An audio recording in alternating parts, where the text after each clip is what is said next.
Ano nga ba tayo maggawa ng task sa RGA? So, ayan, i-click mo lang yung task sa gitna ng profit, tsaka yung naka-highlight yung blue.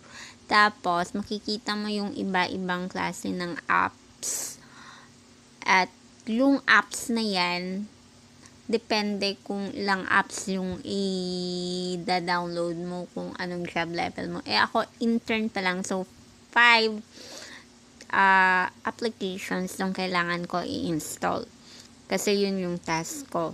So, all you need to do is click install sa gilid ng app na yan.